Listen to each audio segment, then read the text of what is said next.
Good morning, welcome to yet another episode of taste in trails. സമയം ഇപ്പോൾ ഏകദേശം പുലർച്ചെ 4 മണിയാണ്. ഇന്നത്തെ നമ്മുടെ യാത്ര ജിസ്പയിലേക്കാണ്. ജിസ്പ എന്ന് പറഞ്ഞാൽ പലർക്കും അത്ര പരിചയമുള്ള സ്ഥലമായിരിക്കില്ല, പക്ഷേ ലഡാക്കിലേക്ക് പോകുന്ന യാത്രികർക്ക് വളരെ സുപരിചിതമായ ഒരു ഇടത്താവളമാണ് ജിസ്പ. ഹിമാചൽ പ്രദേശിലെ ലാഹോൾ വാലിയിൽ സ്ഥിതി ചെയ്യുന്ന ഒരു ചെറിയ ഗ്രാമം. അങ്ങനെ നമ്മുടെ യാത്ര പതിയെ മുന്നോട്ട് പോയിക്കൊണ്ടിരിക്കുകയാണ്. ദൂരെയായി സൂര്യനും ഉദിച്ചു വരുന്നുണ്ട്. സത്യത്തിൽ ഞാനൊരു മോർണിംഗ് പേഴ്സൺ അല്ല. സാധാരണ ദിവസങ്ങളിൽ രാവിലെ എഴുന്നേൽക്കാൻ അത്യാവശ്യം മടിയുള്ള ഒരാളാണ് ഞാൻ. പക്ഷേ യാത്രകൾ എന്ന് വരുമ്പം നമ്മൾ എത്ര നേരത്തെ ഇറങ്ങുന്നോ അത്രയും നല്ലതാണ്. കാരണം വേറൊന്നുമല്ല, ട്രാഫിക് അതുപോലുള്ള കാര്യങ്ങളൊക്കെ നമുക്ക് കുറേയൊക്കെ അവോയ്ഡ് ചെയ്യാൻ പറ്റും. ഒരു നല്ല സ്ട്രെച്ച് നമുക്ക് പെട്ടെന്ന് കവർ ചെയ്യാനും പറ്റും. അതോടൊപ്പം തന്നെ രാവിലത്തെ യാത്രകൾക്ക് ഒരു പ്രത്യേക ഉന്മേഷം തരാൻ പറ്റുന്നുണ്ടെന്നും എനിക്ക് ഇടയ്ക്ക് തോന്നാറുണ്ട്. ഈ യാത്രയുടെ ഒരു അഡ്വാൻറ്റേജ് എന്താണെന്ന് വെച്ചാൽ, നമ്മൾ യാത്ര സ്റ്റാർട്ട് ചെയ്യുമ്പോൾ കാണുന്നൊരു ഭൂപ്രകൃതിയല്ല പോകെ പോകെ നമുക്ക് കാണാൻ പറ്റുന്നത്. അതായത് സമതലങ്ങളിൽ നിന്നും മലനിരകളിലേക്കുള്ളൊരു ട്രാൻസിഷനാണ് ഈ ഒരു ജേണി എന്ന് പറയുന്നത്. ശരിക്കും ഇതിലൂടെയൊക്കെ പോകുമ്പം എനിക്ക് തോന്നുന്ന ഫീൽ എന്താണെന്ന് വെച്ചാൽ, നമ്മൾ ക്ലാസ്മേറ്റ്സിൻ്റെയൊക്കെ നോട്ട് ബുക്കിൻ്റെ മുന്നിലൊരു പടം ഉണ്ടാവും. ആ പടം പോലെയാണ് ഇവിടുത്തെ ഓരോ കാഴ്ചകളും. അങ്ങനെ മുന്നോട്ട് പോകുന്തോറും വഴിയരികിലെ കാഴ്ചകളും മാറി തുടങ്ങി. ചെറിയ ചെറിയ ഗ്രാമങ്ങളും വീടുകളൊക്കെ കാണാൻ തുടങ്ങിയിട്ടുണ്ട്. ഇവിടുത്തെ വീടുകൾ ശ്രദ്ധിച്ചാൽ ഒരു കാര്യം മനസ്സിലാകും. കാലാവസ്ഥയ്ക്ക് അനുയോജ്യമായ രീതിയിലാണ് മിക്ക വീടുകളും നിർമ്മിച്ചിരിക്കുന്നത്. മഴയും മഞ്ഞും കണക്കിലെടുത്താണ് ഇങ്ങനെയുള്ള നിർമ്മാണ രീതികൾ. സത്യത്തിൽ മലകളുടെ ഇടയിൽ ഇങ്ങനെ ചെറിയ ചെറിയ സെറ്റിൽമെൻറ്റുകൾ കാണുമ്പോൾ ആളുകൾ എങ്ങനെയാണ് ഇവിടെ ജീവിതം മുന്നോട്ട് കൊണ്ടുപോകുന്നതെന്ന് ആലോചിച്ചു പോകും. കാരണം അത്രയും ഡിഫറൻ്റാണ് ഇവിടുത്തെ കാലാവസ്ഥ എന്നുള്ളത്. മുന്നോട്ട് പോകുന്തോറും കാഴ്ചകളും കൂടുതൽ മനോഹരമാവുകയാണ്. ഇപ്പോൾ നമ്മൾ കുളു വാലിയിലൂടെയാണ് സഞ്ചരിക്കുന്നത്. ഹിമാചലിലെ ഏറ്റവും മനോഹരമായ പ്രദേശങ്ങളിലൊന്നാണ് ഈ ഭാഗം. ഒരു വശത്ത് മലനിരകൾ, മറുവശത്ത് ബിയസ് നദി. ഇനി കുറച്ചു ദൂരം ഈ നദി നമ്മുടെ കൂടെ യാത്ര ചെയ്യാനുണ്ട്. ഹിമാചലിൻ്റെ ജീവനാഡി എന്ന് തന്നെ ഈ നദിയെ വിശേഷിപ്പിക്കാം. ഈ നദിയാണ് കുളു വാലിക്ക് ഇത്രയ്ക്കും പച്ചപ്പും ജീവനും നൽകുന്നത്. ഈ റോഡിലൂടെ പോകുമ്പോൾ ഒരു വശത്ത് നദിയും മറുവശത്ത് മലകളും കാണുന്ന കാഴ്ച ശരിക്കും മനോഹരമാണ്. സത്യത്തിൽ യാത്രയുടെ വലിയൊരു ഭാഗം നമ്മൾ ആസ്വദിക്കുന്നത് ഇത്തരം കാഴ്ചകളാണ്. അങ്ങനെ കുറേ മണിക്കൂറുകൾ സഞ്ചരിച്ച് നമ്മൾ മണാലിയിലെത്തി. മണാലിയെക്കുറിച്ച് പ്രത്യേകമായിട്ട് പറയേണ്ട ആവശ്യമില്ലല്ലോ. ഹിമാചലിലെ ഏറ്റവും പ്രശസ്തമായ ടൂറിസ്റ്റ് കേന്ദ്രങ്ങളിലൊന്നാണ് മണാലി. പക്ഷേ മണാലി ഒരു ടൂറിസ്റ്റ് ഡെസ്റ്റിനേഷൻ മാത്രമല്ല, ലാഹോളിലേക്കും സ്പിറ്റിയിലേക്കും ലഡാക്കിലേക്കും പോകുന്ന യാത്രകളുടെ പ്രധാന എൻട്രൻസ് പോയിന്റ് കൂടിയാണിത്. അതുകൊണ്ട് തന്നെ വർഷം മുഴുവൻ ആയിരക്കണക്കിന് യാത്രികരാണ് ഈ റൂട്ടിലൂടെ കടന്നു പോകുന്നത്. മണാലിയിൽ നിന്നും ഏകദേശം 25 കിലോമീറ്റർ മാത്രമാണ് അട്ടൽ ടണലിലേക്കുള്ള ദൂരം. ഈ വഴിയിലുടനീളം കാണുന്ന കാഴ്ചകൾ ഓരോ നിമിഷവും ആസ്വദിച്ചുകൊണ്ടാണ് ഞങ്ങൾ പോയത്.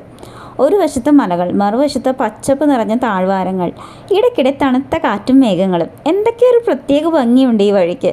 ചില യാത്രകൾ ലക്ഷ്യസ്ഥാനത്തേക്കാൾ മനോഹരമാക്കുന്നത് അതിലേക്കുള്ള വഴിയാണെന്ന് പറയാറില്ലേ, അതുപോലെ തന്നെയായിരുന്നു ഈ യാത്രയും. ഓരോ വളവിലും നിർത്തി കാഴ്ചകൾ ആസ്വദിക്കാൻ തോന്നുന്നു അത്ര മനോഹരം. പക്ഷേ നമുക്ക് നിർത്താൻ യാതൊരു നിർവാഹവും ഇല്ല. കാരണം എന്താണെന്ന് വെച്ചാൽ, ഇത് അത്യാവശ്യം വളവും തിരിവും ഒക്കെ ഉള്ളൊരു വഴിയാണ്.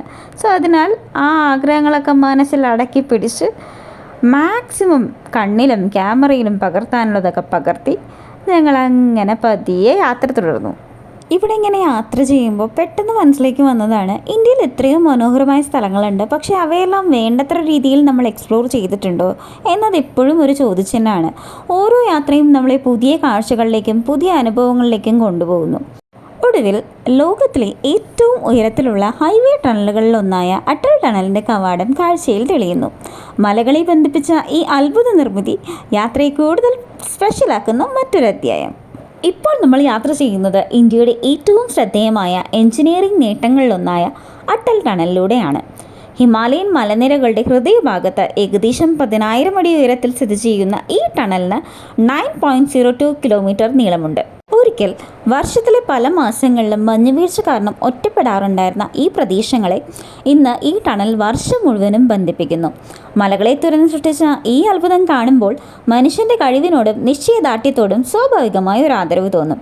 ടണലിൻ്റെ ഉള്ളിലൂടെ മുന്നോട്ട് പോകുമ്പോൾ ഇതൊരു റോഡ് സൗകര്യം മാത്രമല്ലെന്ന് മനസ്സിലാകും.